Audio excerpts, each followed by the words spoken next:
ಸ್ನೇಹಿತರೆ, ಹೇಗಿದ್ದೀರಾ? ಸೋತು ಗೆದ್ದವಳು ನೀಳ್ಗತೆಯ 5ನೇ ಕಂತು ಈಗ ಹೇಳ್ತಾ ಇದ್ದೀನಿ. ಕೇಳ್ತೀರಲ್ವಾ?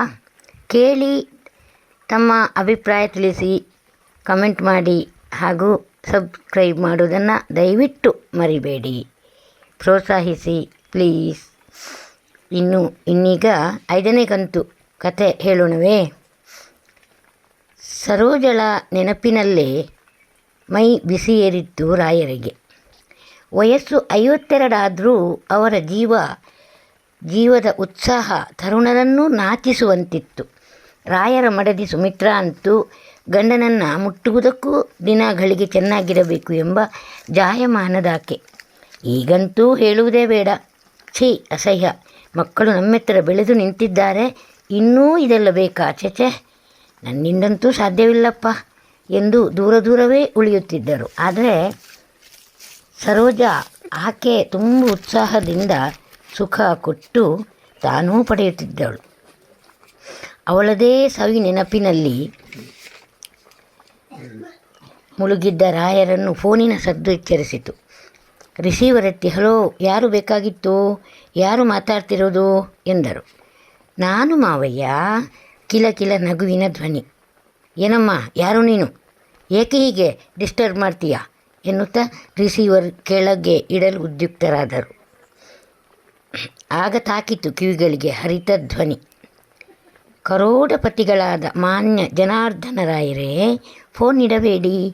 ಇವತ್ತಿನ ಪೋಸ್ಟ್ನಲ್ಲಿ ಒಂದು ಕ್ಯಾಸೆಟ್ ಕಳಿಸಿದ್ದೇನೆ, ಅದನ್ನೊಮ್ಮೆ ಟಿ ವಿಲಿ ಹಾಕಿಬಿಟ್ಟು ನೋಡಿಬಿಡಿ. ಮತ್ತೆ ಫೋನ್ ಮಾಡ್ತೀನಿ. ಹಲೋ, ಯಾರು ನೀನು? ಎಂಥ ಕ್ಯಾಸೆಟ್? ರಾಯರು ಜೋರಾಗಿ ಕಿರುಚಿ ಕೇಳಿದರು. ಬಟ್ ಅತ್ತಲಿಂದ ನೋ ಸೌಂಡ್. ಫೋನ್ ಕ್ರೆಡಿಲ್ ಮೇಲಿಂದ ಟಕ್ ಶಬ್ದ ಬಿಟ್ಟರೆ ಬೇರೇನಿಲ್ಲ. ಅಂದಿನ ಪೋಸ್ಟ್ ಪೂರಾ ಜಾಲಾಡಿದಾಗ ಆಕೆ ಹೇಳಿದ ಕ್ಯಾಸೆಟ್ ಕಣ್ಣಿಗೆ ಬಿತ್ತು. ನೀಲಿ ಕಾಗದದಲ್ಲಿ ಪ್ಯಾಕ್ ಮಾಡಲಾಗಿತ್ತು. ಲಘುವಾಗಿ ಕಂಪಿಸಿದರು ರಾಯರು. ಏನೋ ಮಹತ್ತಾದ ಆಪತ್ತು ತಮ್ಮ ಮೇಲೆ ಎರಗಿಲಿರುವಂತೆ. ತಮ್ಮ ಮಗಳು ಶರ್ವಾಣಿಯ ಎಂಗೇಜ್ಮೆಂಟ್ ದಿನ ಬಂದಿದ್ದು ನೀಲಿ ಕವರ್. ದಿಗಿಲಿನಿಂದ ಕ್ಯಾಸೆಟ್ ಎತ್ತಿಕೊಂಡು ತಮ್ಮ ಪ್ರೈವೇಟ್ ರೂಮ್ಗೆ ನಡೆದರು. ಪ್ರೈವೇಟ್ ರೂಮ್ನಿಂದ ಹೊರ ಬಂದಾಗ ರಾಯರ ಮುಖ ಬೆಳ್ಳನೆ ಬಿಳಿಚಿಕೊಂಡಿತ್ತು. ಆಫೀಸ್ ರೂಮ್ ತನಕ ನಡೆದು ಬರುವಷ್ಟು ಶಕ್ತಿ ಉಳಿದಿಲ್ಲ ಕೈ ಕಾಲ್ಗಳಲ್ಲಿ. ಎದೆಬಡಿತ ಇಮ್ಮಡಿಯಾಗಿತ್ತು. ಯಾಗೋ ಸೋಫಾ ಬಳಿಗೆ ಬಂದು ಧೊಪ್ಪನೆ ಕುಸಿದರು. ಅದರಲ್ಲಿ ಮನದಲ್ಲಾಗುತ್ತಿದ್ದ ಭೀಕರ ಯುದ್ಧವನ್ನು ಹತ್ತಿಕ್ಕಲು ಯತ್ನಿಸುತ್ತಿರುವಾಗ ಮತ್ತೆ ಸದ್ದು ಮಾಡಿತು ಫೋನ್. ರಿಸೀವರ್ ಎತ್ತಿ ಏನನ್ನೋ ಹೇಳಬೇಕೆನ್ನುತ್ತಿರುವಾಗ ಒಳಬಂದಳು ರುಕ್ಕು. ಅವಳ ಕೈಯಲ್ಲಿ ಟ್ರೇ, ಅದರಲ್ಲಿ ಗ್ರೇಪ್ ಜ್ಯೂಸ್. ಅದೀಗ ನಿಜಕ್ಕೂ ಬೇಕಿತ್ತು ರಾಯರಿಗೆ. ಯಾರಿಗೆ ಯಾವಾಗ ಏನು ಬೇಕೆಂಬುದನ್ನು ಅರಿತಿದ್ದಳು ರುಕ್ಕು. ಗ್ಲಾಸ್ ಟೇಬಲ್ ಮೇಲಿಟ್ಟು ಸದ್ದಿಲ್ಲದೆ ಸರಿದು ಹೋದಳು. ಕಿವಿಗಳಿಗೆ ಕಾದ ಸೀಸದಂತೆ ಬೀಳುತ್ತಿತ್ತು ಫೋನಿನ ಆ ಕಡೆ ಮಾತುಗಳು. ಪಾಪ, ರಾಯರಿಗೆ ತುಂಬಾ ಬೇಜಾರಾಗಿರಬೇಕಲ್ವೇ? ಅಂದ ಹಾಗೆ ಚೆನ್ನಾಗಿ ಬಂದಿವೆ ಫೋಟೋಗಳು. ನಿಮ್ಮ ಮಗ ನಿಮ್ಮ ಹಾಗೆ ಪರ್ಫೆಕ್ಟ್ ಗಂಡಸು ಅಲ್ಲವೇ ರಾಯರೇ? ಯಾರು ನೀನು? ನಿನಗೆ ಎಲ್ಲಿ ಸಿಕ್ತು ಈ ಕ್ಯಾಸೆಟ್?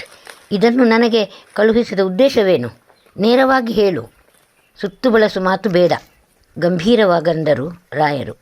ಫೋನ್ನ ಆ ತುದಿಯಿಂದ ನಗುವಿನ ಧ್ವನಿ.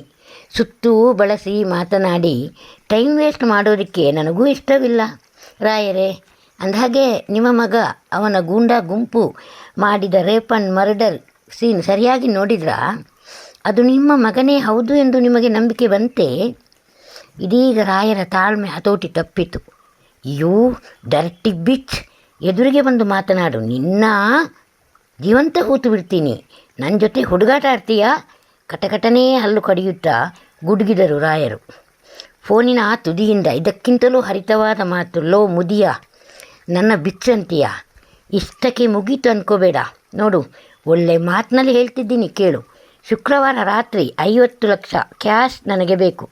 ತಪ್ಪಿದ್ರೆ ಶಶಿಕಾಂತ ಅವನ ಗೆಳೆಯರ ಜೊತೆ ಜೈಲಿನಲ್ಲಿರ್ತಾನೆ. ಮರುದಿನ ಪೇಪರ್ನಲ್ಲೆಲ್ಲ ಮುಖಪುಟದಲ್ಲಿ ಈ ಸುದ್ದಿ ಬಂದರೆ ಎಷ್ಟು ಚೆನ್ನಾಗಿರುತ್ತೆ ಯೋಚನೆ ಮಾಡು. ಏನು, 50 ಲಕ್ಷನಾ? ಅದೇನು ಹುಣಸೆ ಬೀಜ ಅಂದ್ಕೊಂಡ್ಯಾ? ಬೇಡ ಬಿಡು. ಕೊಡಬೇಡ. ನಿನ್ನ ಮಗ ನೇನು ಗಂಬ ಏರಲಿ, ನೀನು ಸರೋಜಾ ಜೊತೆ ಮಜಾ ಮಾಡ್ತಾ ಇರು. ಅದುರು ಬಿದ್ದರು ರಾಯರು ಈ ಮಾತು ಕೇಳಿ. ಹಾಂ, ಏನಂದೆ? ಅದೂ ಗೊತ್ತೇ ನಿನಗೆ ಅಂದರು. ಅದೇ ಏನು, ಇನ್ನೂ ಕೇಳು. ನಿನ್ನ ಮಗ ಎಷ್ಟು ಹುಡುಗಿಯರ ಬಾಳು ಹಾಳು ಮಾಡಿದ್ದಾನೆ, ಲೆಕ್ಕ ಹೇಳ್ತೀನಿ ಬೇಕಿದ್ರೆ, ಬರ್ಕೋ. ಹೊಲೆಯರ ಬೀರಿ ಜೊತೆ ನಿನಗಿದ್ದ ಲವ್ವು, ನಿನಗೆ ಹುಟ್ಟಿದ್ದ ಅವಳ ಮಗು, ನಿನ್ನನ್ನೇ ಹೋತಿರೋದು ರೂಪದಲ್ಲಿ. ಸಾಕಾ? ಇನ್ನು ಹೇಳ? ಬೇಡ ಬೇಡ ಬೇಡ, ಏನು ಹೇಳಬೇಕಾಗಿಲ್ಲ. ನಿನಗೆ ಹಣ ಎಲ್ಲಿಗೆ ತಂದು ಕೊಡಬೇಕು, ನಿಖರವಾದ ಸಮಯ ಸ್ಥಳ ತಿಳಿಸು ಸಾಕು.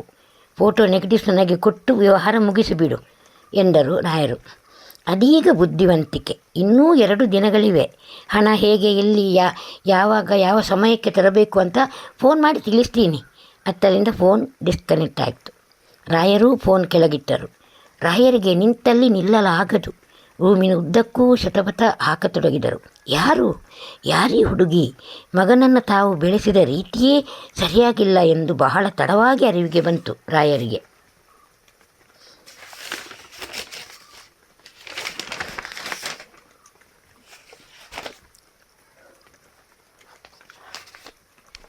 ನಮಸ್ತೆ. ಮುಂದಿನ ಕಂತು ನಾಳೆ.